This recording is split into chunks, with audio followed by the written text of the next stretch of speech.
What's good, y'all, and welcome to my review for Night 1 of WrestleMania 38. And I can't believe I am actually saying this right now. It is currently 9:30 p.m. at this current time of recording. The show ended about 15 minutes ago or so. And WrestleMania, Night 1 anyway, was better than TakeOver. Yes, you heard that right, Leo. You do not need to adjust your computers, your laptops, your phones, tablets, TVs, whatever you watch YouTube on. You heard me right. WrestleMania was better than TakeOver. Yes, I'm pretty sure that is the first time those words have ever uttered out of my mouth. Never in my days would I ever thought I would say, oh yeah, the main roster show, it was better than TakeOver. But it was, man. It actually was. The card was awesome. There were a lot of amazing matches here. I am actually in shock that these words. Not only that, this is the best WrestleMania since WrestleMania 30 and 31. What the fuck? I cannot believe I am saying this right now.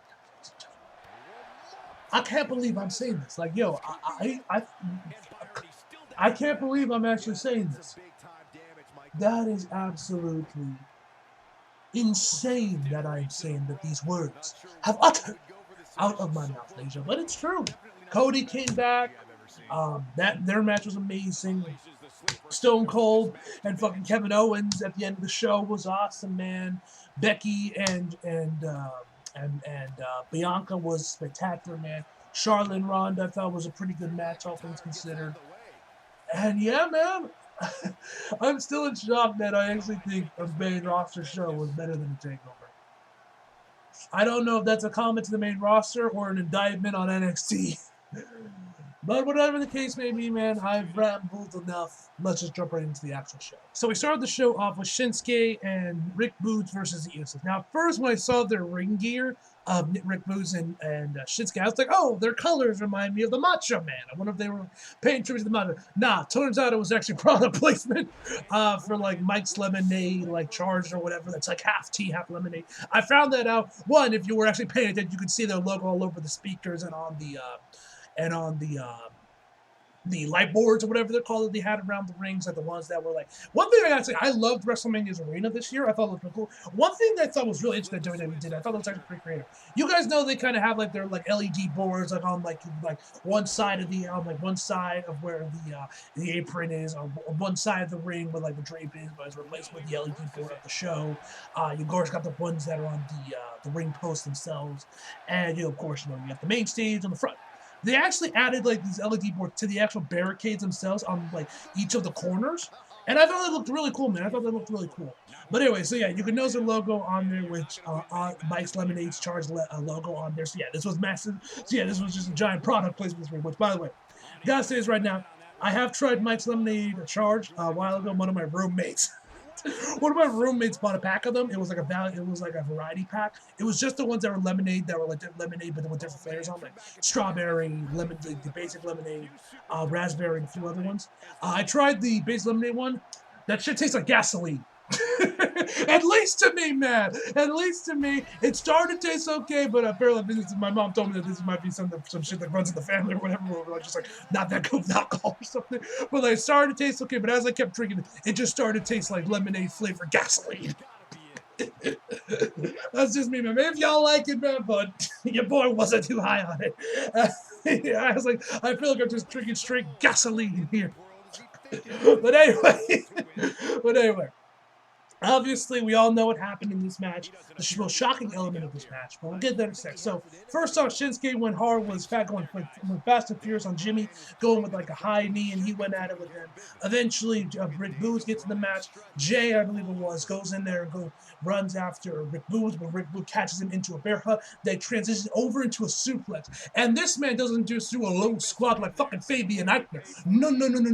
My man's like, Fabian Eichner, I'm gonna upstage you. And he goes goes down to a knee before he pulls himself right back up and then hits the suplex. And given what ended up happening to him at the later in the match, and it appears this was legit. Like, he actually got injured. This wasn't like a storyline shit. I wouldn't be surprised if maybe doing that also kind of fucked up his knee a little bit as well. That didn't help out his knee, or maybe he already had like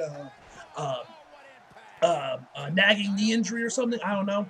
But either way, I wouldn't be surprised if that didn't help his knee.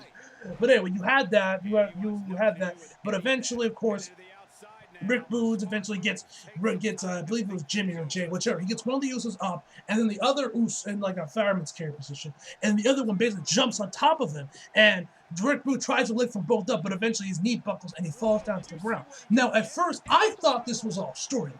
And if you guys follow me on Twitter, I even tweet out, I something along the lines of like, oh, I found it strange how John could lift Edge and Big Show at the same time at WrestleMania 25. No issues, but like Rick Boogs can carry up two of the Usos when I'm like 90% certain he's like way bigger than John. But it appears that it might have actually been legit, and this wasn't storyline. If that's the case, okay. But yeah, at first I thought that was kind of weird because what John did WrestleMania 25, and I'm pretty sure Rick Boogs is about as strong as John, if not stronger, given his muscles. So I first thought this was storyline, but given what we saw later on the show, it appears that this is legit. And he mentioned he has a torn fucking tendon or whatever in his knee, and he will insert. So it sounds like this is legit. He legit got hurt because he also had to be carried out of the arena. He didn't walk out. So it looks like either A, they're just really going out with the storyline, or B, he is legitimately hurt. And I would assume that he's legitimately hurt. Either way, it eventually became a 2-on-1 handicap match between Shinsuke and the Usos. Shinsuke did his best, but of course going for the Kinshasa, but obviously the Usos were too much for them, and they eventually got him with the 1D to get the win. Great match to start off the show, and I really enjoyed this one. And hopefully Rick Boogs is okay and he gets speed recovery, man. Sucks that he's going to be gone for a while and he's going to have to get knee surgery and everything, but hey, whatever. But hey, man, it sucks. Anyway, next up we have Drew versus Happy Corbin. Now y'all know I have a very dark and edgy sense of humor. If you guys have been following me for a while, you know, or if you follow me on Twitter, you guys know that's my sense of humor. So when Baron Corbin said on Raw that, oh, what does Drew Store and his mom have in common? He lost them both. You can imagine I did indeed laugh. I was like, damn, that is a fucked up joke. But that is a funny joke. I like my dark comedy. So I was like, damn, that's fucked up. But that was pretty fun. That's probably like the one legitimately good joke that Baron Corbin has said during this whole Happy Corbin gimmick shit. But yeah, one thing. This is something that was funny. If you were paying attention, you actually Michael Cole fucked up and he said like, oh, he named the sword after his wife. Mind you, he named it Angela after his mom. I'm like, oh, Michael Cole, are you into incest, my friend? Do you like your incest, Amy? Do you like your fucking my little sister can't be this cute type anime? Do you like that shit? Are you secretly a member of the Incestus Wincest religion, my friend? But he eventually got it. Got it right, man. that was a pretty funny mess up with Michael Cole, man. But anyway, Drew and obviously we know what the big thing that happens by sister.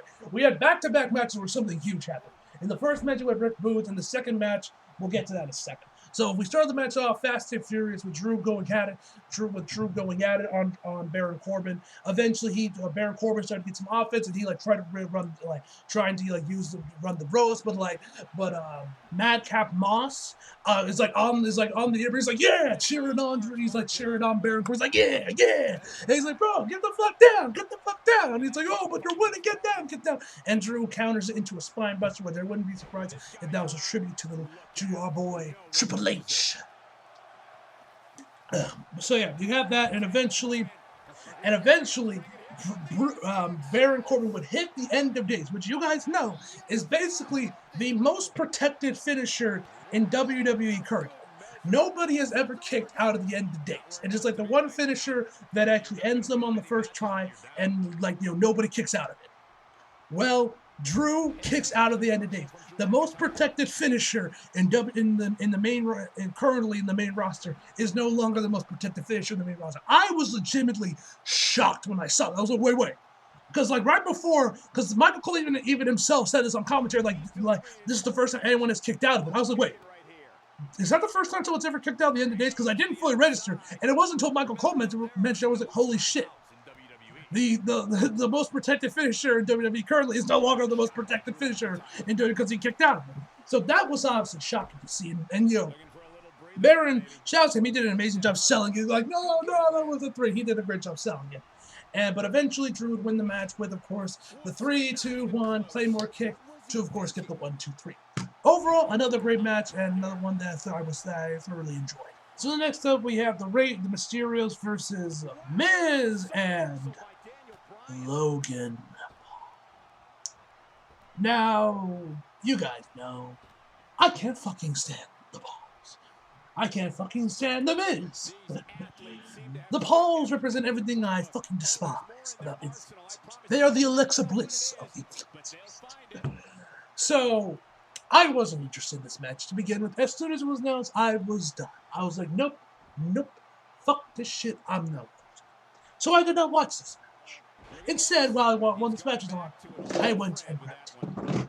I ended up going the entire time it took me to get from my dorm to the J and back to my dorm. I ended up going through the entire match. Funny enough, is what I would say. But then after the match had wrapped up, I saw a tweet from G, and he said, "Oh, Logan looked amazing, even better, possibly better than Bad Bunny." And I'm like, "Aye, if this has come from JD, then he's legit." So after the show was over, I went back and rewatched the match. Watched it just to see how good Logan looked. And I gotta say, he looked really fucking good. He looked good. I will give him that. He looked good. He didn't embarrass himself. He didn't botch. He looked damn good. And hell, he can even do a decent frog splash. I will give him that. But yeah, the match, it was fine. It was good. It was aight. Nothing offensively bad. Although Corey on commentary was fucking obnoxious. Like, oh, this he's like, and like they were mentioning how Logan has like the card around. It's like the rarest Pokemon card, and it got the Guinness Book of World Records for most expensive card that was done in a private deal. And I'm like, wasn't it revealed that all of Logan's cards were fakes, or is that like the one legit one? And then, of course, they say, oh, Logan Paul dominated the boxing world. And I'm like, he hasn't won a single goddamn match. The first match, which you guys remember, was against KSI. You guys know, if you were OG subscribers, if you were there during that first match between KSI and Logan Paul, y'all know how hot that was for. I was eating that shit up. I was doing reaction videos. Look, I did a press conference. I'm pretty sure I even did a reaction video to one of KSI's videos during the build. I was in for that match. I was in for that period. I pirated it. I'm pretty sure I even reacted to it. I did the whole 9 yards for that match, man. Oh, man, that's crazy. But you guys know that match ended up in a draw. Then the rematch happened and he lost to KSI.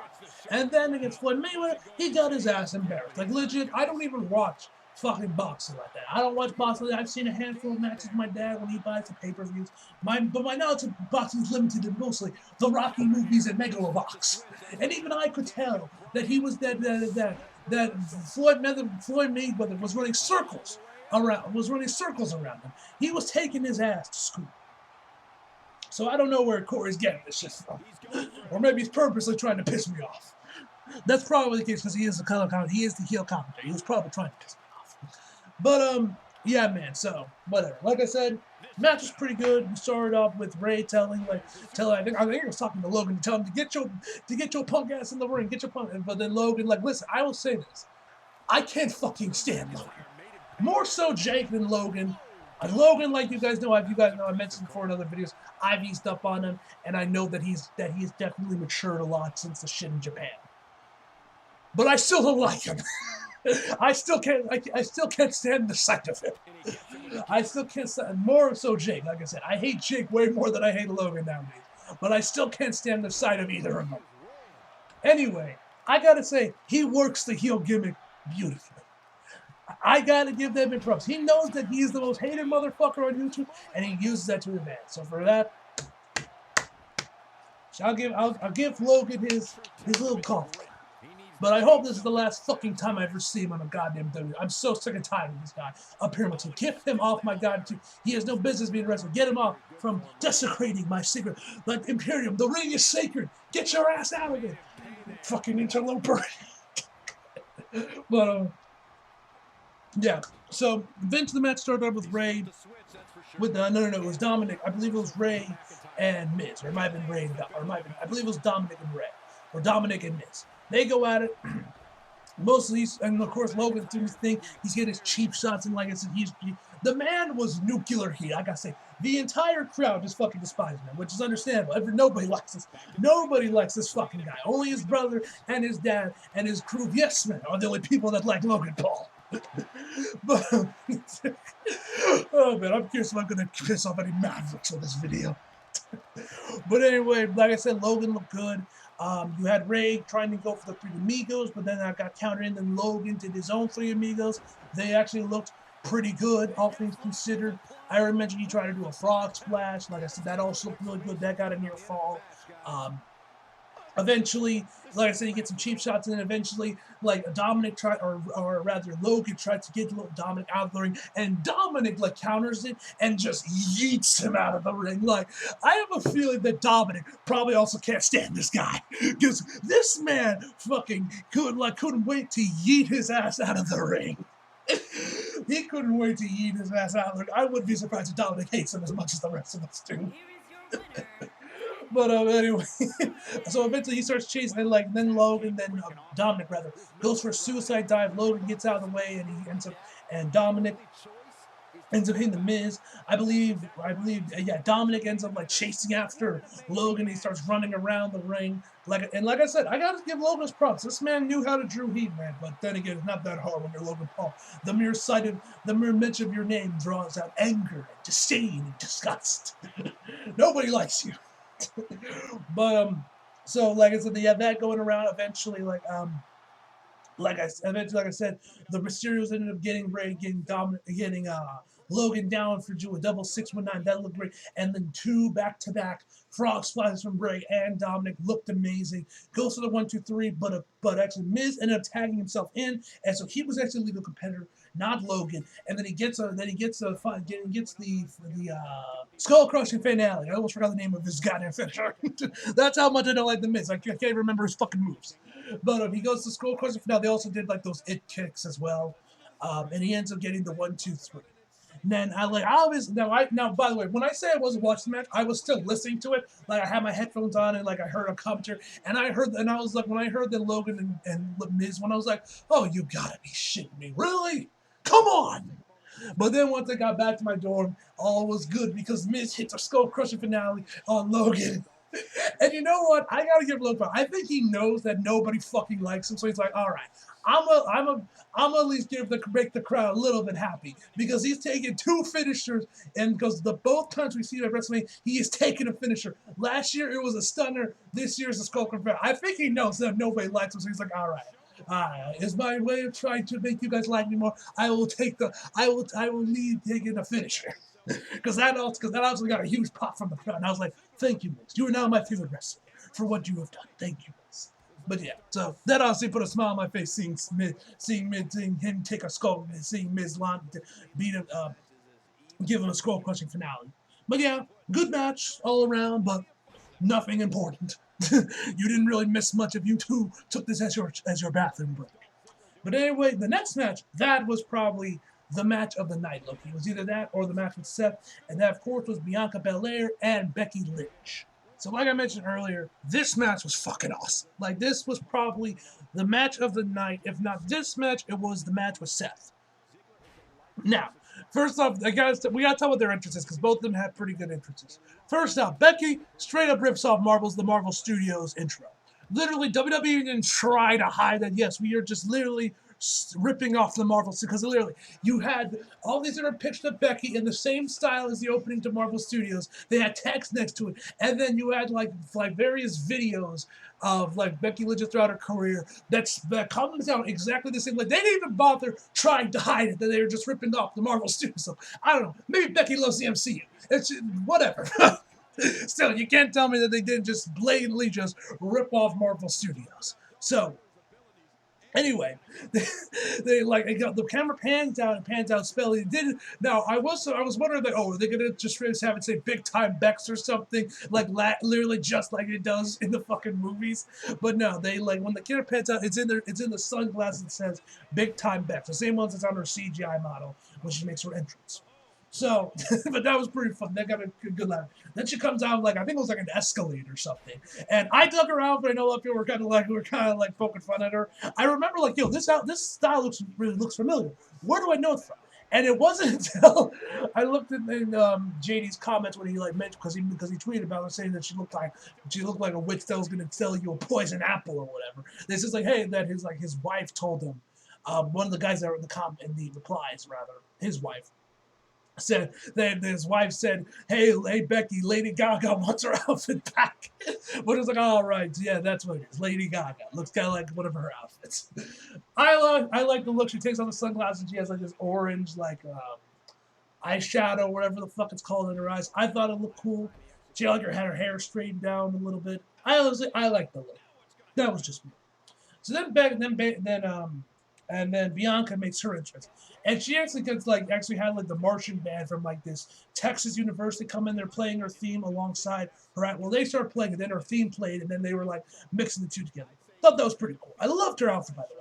Loved Bianca's outfit this WrestleMania. I think this might be my favorite outfit of her. Love the look of it. Anyway, they get both in the ring. The bell rings, and they first start off with like offering each other's a handshake. Just wanted to like from Bianca. I was kind of curious if she was trying to just bait Becky into trying the manhandle slam like what happened in SummerSlam, which they first tried going, but then she like pulls her in for like a punch and then like kind of go at it, and then Becky eventually does hit the manhandle slam, and everyone's like 1, 2, but eventually of course Bianca does indeed kick out, and of course she's shot by the total ref. That was a 3 and everything, and then we're off to the races. So I know I'm not gonna do this match justice, but there was a lot of crazy spots here. Like you had Bianca like jumping, like doing that like springboard thing off the ropes, where she jumped on top of where they're both on the floor, on the floor, where she then jumps over to the apron, bounces off the ropes, comes down there and hits Becky and hits her with a suplex. That looked amazing. There was another spot where Becky throws Bianca into the stairs, and that happened. Eventually, she even power bombed her on the stairs, and we're like wondering, like, oh, is she gonna kick out? Is she gonna kick out? Is she gonna kick out? Is she gonna get back in the ring? And after a while, like as they started going higher, it was like 7, 8, 9. I'm like, yo, wait, are we actually just gonna get a shrimp count out? But once it hit 9, Bianca gets back up and runs over back into the ring and manages to break the count. Oh, that was close. And literally, I was starting to think like, yo, are they actually gonna do a count out with this? Because they had me going. But you have that one. Bianca hits like a 450 off the second rope. Looked beautiful. Becky would end up doing this like a 450 of her own kind of thing, but Bianca was standing, and like the heel of her foot ended up making like direct contact with Bianca's face. Looked kind of nasty. I don't know if that was planned or if that was kind of like a botch, but either way, it looked nasty and it did damage. But yeah, I don't know if that was done on purpose or not, or if that was kind of like a weird botch or something. But either way, that looked nasty. So you had that. We had Bianca get Becky up into a fireman's carry on the second rope before she just drops her on the top rope, man. That also pretty nasty as well. But eventually Bianca hits the KOD to get the 1, 2, 3. Fantastic match. I know there were so many other spots that I probably missed at it. Oh, you also had Bianca actually like going in using the disarmer too. That was pretty cool as well. That got me to pop pretty big when I saw that. Yeah, I'm sure there's probably a bunch of spots that I missed out, guys. But yeah, this match was fucking awesome and definitely probably the match of the night outside the Seth Rollins match. Like I said, it's a toss between those two, which one was better. Which, of course, brings us to the second match, which, of course, was Seth Rollins. And, of course, mystery opponent that was going to be signed by Vince McMahon. So, obviously, we all know who that was the number one suspect. We were all thinking, oh, is it going to be Cody? Is it going to be Cody? Is it going to be Cody?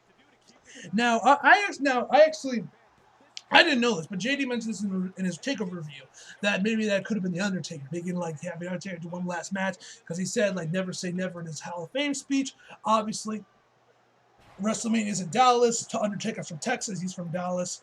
It makes sense. So obviously, like those two were probably the two guests, other than maybe Vince Strip just trolling us all and making it something that isn't them just to fuck with us and be like, ha ha ha, I got you, you fucking marks.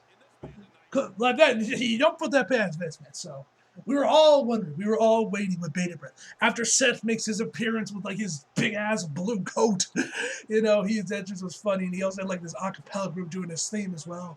That was pretty funny, and we're all just waiting, sitting with bated breath, because they also took their fucking time with this too, making us wait there. And then all the fucking pyro goes off around on the ramp and shit, and I think the lights even went off for a minute as well. And we're all just sitting there waiting. Who is it? Who is it? Who is it? Only to find out that indeed it is Cody Rhodes with basically his entire AEW gimmick transitioned to here. Like you had the whole there is more than one royal family. And the adrenaline in the skull. Everyone felt the... Okay, I'm done singing. I don't want to ruin that song. That's a good song, and I don't want you guys to subject you to my atrocity. But you have the song and everything. He had his jacket on. He had his weight belt and everything. I wish he kept it and did because he basically once he got to the ring, he took it off and gave it to some kid. I was hoping he'd keep it and then just start whipping Seth with it, then throw it into the crowd like he did AEW. But hey, maybe I'll do that on Raw or something. Because that was something I was like when that Cody would do was just start slapping his opponents with his weight belt before throwing it into the crowd. That shit was all that shit always got me popping. But yeah, now one thing I was actually very curious about when I was thinking like if it is Cody, which theme are they going to use? Are they going to use his AEW thing, Kingdom, or is he going back to Smoke and Mirrors, his old WWE thing he had before he transitioned to Stardust? Because if you guys go back, let's go back to listen to that track. That track was a banger, especially the 2013 version, the one that he had with like the mustache gimmick and all the stuff with Demon Sandow and his gimmick before he went to transition to Stardust. Go back and listen to that song if you guys haven't heard a while. It's a fucking banger of a track. And I was wondering if they were going to either go back to that Smoke and Mirrors track or his Kingdom track, his AEW thing, which obviously we know he went with his AEW thing. So, yeah. But yeah, I was happy to see Cody. Obviously people have their opinions of him defecting from AEW to WWE, defecting to the enemy that stole his name and kept it trademarked for years after he left. Blah, blah, blah, blah, blah. We all know. Me personally, I'm excited. I'm happy to see him back on WWE because it's obviously going to bring some semblance of importance to the show. Cody's an amazing wrestler, and I'm curious to know what he's going to bring into WWE. And this match with him and Seth was fucking awesome. Which also, one thing I meant before we jump right into the actual match. They mentioned that Cody's been gone for 6 years. I was shocked to find out it's only been 6 years because it's honestly felt like 16. It's honestly felt like 16 since like what? What was that, 2015, 2014, 2016-ish is when Cody finally left the Stardust and went to the Independence and, went to New Japan, Ring of Honor, AEW, and all that. It's honestly felt like 16 years, man. But, yeah, so we start the match off. They start just kind of like siding each other up. Cody actually does like a cartwheel and does that thing with his hands. He did his Stardust, which everyone was on their feet clapping when they saw that. Man, I of course was smiling too. And I actually like Corey's call here. Where he said, "No, that is shedding skin." Which it's very true, man. Like he is finally shedding that Stardust skin, finally, ladies and gentlemen. But yeah. So we had Cody and Seth. They were going to eventually Cody get Seth up in a suplex position, and they both fell over the top rope onto the floor, which that looked absolutely nasty. Honestly, man, that looked nasty. So you had that. You had these two going at it about the pedigree, where like Cody would get in position of a pedigree. I'm like, oh, is he gonna hit the pedigree? Is he gonna hit the pedigree? But he ended up. But when he actually did to finally get his move done, it was actually just to do a power bomb, which I don't know. I do wonder if that was meant to be as a tribute to Triple H because he's retiring, or as a fuck you, Triple H, we beat you in AEW. I don't know. I don't know what Cody thinks, man.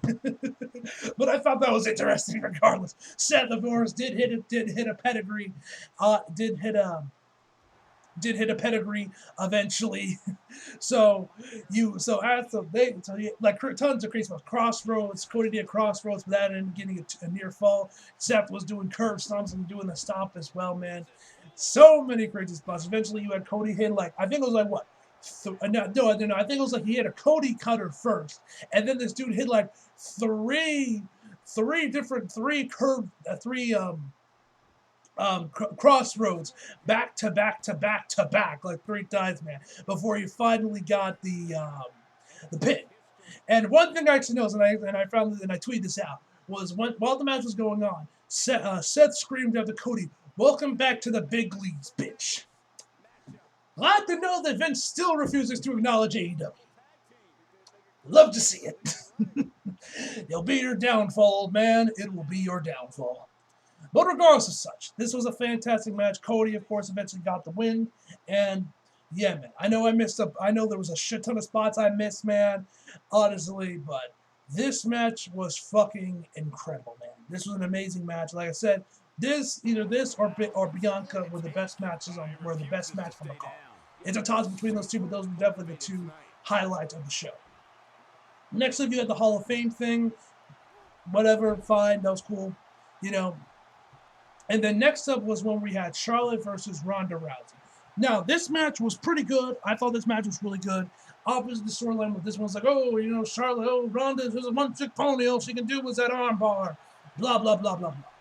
But, overall, the match itself was pretty good. It definitely was nowhere near as good as the match with Bianca, but it was still a solid match. I will say, Ronda was using a lot of the same moves over and over again. Like, she did that, arm toss thing she does. She did that a lot. She was using a lot of the same moves. But, that's one thing I noticed, but... the match itself overall I thought was pretty good. So you had Ronda going in for an ankle lock. There was a lot of submissions in this match. A lot of ankle locks, kind of other ankle locks, other submissions in general. But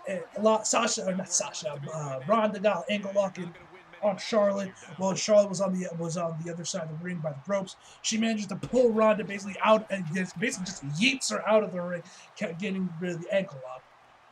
You also had Charlotte botch her trademark moonsault. And when I say she botched it, you guys know when Andrade does the moonsault, Andrade El does his moonsault. You guys know he does the initial moonsault, then does another moonsault when he's when he's standing, and when he pulls the around and he lands on his opponent there. Charlotte did that, but she missed. She missed big time on the second one. It's like, she didn't even, I don't think she got anywhere near Ronda. Come on, Charlotte, you're married to Andrade. You can't do that move. You can't do his move right. You're like fucking Brie Bella. At least she has excuses for not being in for botching Deep Brides with because she can't fucking wrestle. You're Charlotte Flair. You shouldn't be struggling with this. Come on, woman. All right, enough of me being an asshole. But anyway, like I said, a lot of different moves, a lot of ankle locks, a lot of submissions. You actually have Charlotte locking Ronda in the, I think it looked like to be a lion's hammer in the ropes, but Ronda managed to get her head out of the ring, out of the ropes, and then she literally just sits up like the fucking Undertaker onto Ross and be like, surprise, or to Charlotte rather, be like, surprise, motherfucker. So that was pretty cool. But yeah, eventually, Charlotte gets in the figure 8, and she gets in really deep. Also, you might have noticed, the screen was going to black a lot during this part of the match. I even tweeted out, why is the screen going to black? And apparently what happened, there was a wardrobe malfunction with Charlotte, a nip slip. I don't know if there's any footage of the actual nip slip itself leaking online, because I do wonder why, or maybe just everyone just kind of guessed that was his, or maybe there is some footage leaked, some survey on the internet shows that what actually happened before without the screen going to black constantly. I don't know, but yeah, apparently there was a nip slip from Charlotte. That's why the screen was going to black for this part. But either way, she gets in really deep, and eventually Ronda manages to break out of it onto the outside. And then this is when shit gets crazy. Where eventually Charlotte fucking spears the referee like she was like countering a move, and literally somehow when Ronda got Charlotte off of her, it transitioned instantly into a spear on the ref. Can't say I've seen that one before. A ref getting speared. But eventually, Ronda goes in for her armbar on the match, but for her armbar, which of course Charlotte starts tapping like crazy, but of course the ref isn't there, so she tries to get him up, but eventually Charlotte hits her with a big boot to win the match. So because of the fact this was indeed a fuck finish, there is a good chance we'll most likely end up seeing more matches between Charlotte and Ronda.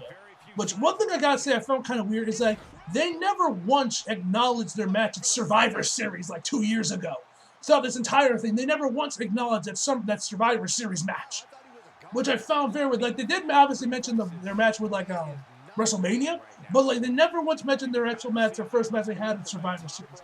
I always found that weird about this feeling they never acknowledged that match. Which arguably was probably their best one. Was probably the better match. But, yeah, it was a good match all around, minus a couple botches from Charlotte. Seriously, well, how can you not do Andrade's moonsault correctly? But, yeah, man, and then we had, of course, the main event, which was, of course, the KO show, which was Kevin Owens and Stone Cold Steve Austin, which eventually transitioned into a match. And honestly, after watching the match, I think we all know why KO re-signed, because I remember when I first saw that KO re-signed with the company, I was kind of surprised by that. But now given what happened here, it makes perfect sense. Like, yeah, anybody would re-sign with the company knowing that you're gonna get your ass beat by Stone Cold Steve Austin. Who wouldn't sign up for that? But yeah, Stone Cold looked great. Shockingly, like the man has a lot of stuff. Did he drink the fountain of youth? Is the fountain of youth in those goddamn beers? In those goddamn beers was the right word, when she was constantly getting beers, man. He was constantly asking for beers and drinking beers during the match, man, as he's just throwing KO around. Like, they eventually go on into the actual crowd itself, and it's fucking WWE SmackDown versus Raw 2007 all over again. They start battling out there. I was actually kind of surprised how many bumps Steve took, because I was wondering if he was going to take any bumps. He did take a couple of them. And one on the concrete was funny story. When I saw KO counter the suplex onto Steve Austin on the concrete, I could practically hear JR, my happy, like, my God, he's a 57-year-old man. You son of a bitch. Do you have no conscience? I could hear JR getting triggered in my head. Oh man, Trigger JR's best JR, man. He's man, you love it when JR gets fucking triggered, man. It's always the funniest shit ever. But yeah, they fight all over the goddamn arena. KO tries to run away on the ATV, but he also doesn't know how to turn it on. Steve Austin knows, but they drive over to the front of the main stage, I guess. And then they keep fighting it again. Eventually KO actually hits a stunner on Stone Cold, which I got surprised by. Only got 2 count, of course. Stone Cold would end up getting a stunner on KO to, of course, finally win the match. Fantastic match, amazing way to end the show, and I don't know if I mentioned it at the start of the video, but I'd like to restate what I said about this being the best WrestleMania since WrestleMania 31 and 30, because I just remembered last year's card, and I don't know if I would say this year was better than last year's just yet, but at the very least, it's the 2 best WrestleManias we've gotten in a long time. But yeah, man. Fantastic show, phenomenal way to end the show with Stone Cold Steve Austin chugging beers and shit. He even gave a fucking stunner to Byron Saxton, and that was pretty funny. Apparently Stone Cold's brother was also there as well. I did not know Steve Austin had a brother, so that was interesting to find out. But yeah, man. Anyway, this video has gone on long enough. I gotta start getting prepared for Toonami. And yeah, man, that's going to end this video off. Overall, my final verdict for night 1 of WrestleMania 30 is going to be a 9.5 out of 10. This was a fucking phenomenal show, man. I loved it. I am shocked that I actually believe this is better than TakeOver. I never thought those words would ever utter out of my mouth. But yeah, it did, man. TakeOver, this was better than TakeOver. Who would have guessed, man? Who had that on their bingo? Who had that on their bingo card for WrestleMania weekend? But yeah, man. As always, leave your thoughts down in the comments. You guys saw the show. What are your thoughts on Cody Rhodes making his return to WWE? Theory, speculation. Leave all that shit down in the comments. As always, guys. And hope you guys enjoyed the video. If you did, subscribe if you're new. Follow me on Instagram and Twitter if you feel like it. Links down in the description box below. And as always, come back for more. See you guys next time.